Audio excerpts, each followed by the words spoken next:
Nu, kā liekam ogas medū. Šeit mums ir aronijas un saldie pīlāģi. Nu, vēl ideāli der, piemēram, tie paši smilcēkšķi arī.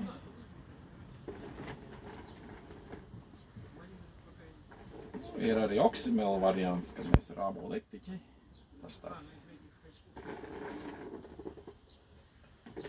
Tagad vairāk gatavo, jo šis ir tāds mēdz uzrūkt un vēl dažādi, ja mēs nepareizi kaut ko izdarām, ja. Labi, te mēs vispirms ieliesim megu.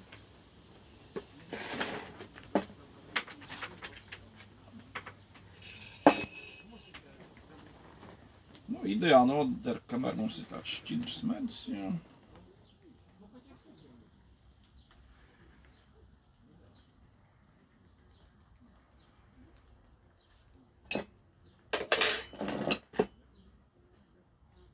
Lai pieliet pēc tā vieglāk, jā.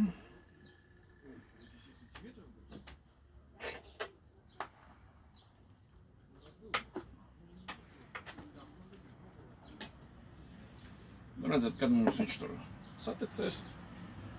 Nu, virspusē izdevīgāk, kad jau ir biestāts uzlikt arī, jo, kad mums viņš ir pilnīgi pilns, jā.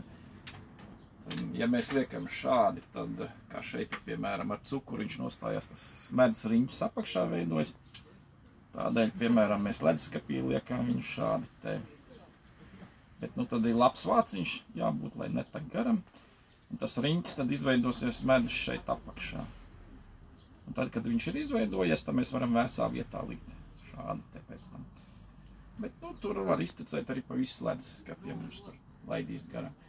Tāpat arī viņš tur var deformēties, tas vāciņš mazliet. Otrs variants bija, kad, nu, arī piepildīts, tad tas bija agrāk Latvijas avīzē, tur spirtu mazliet uzlej, un tad viņu aizdedzina, un tad to vāciņu liek virsū. Tad viņš arī to gaisu tā kā izvalk ārā, ja. Tā kā tā. Viss, jā.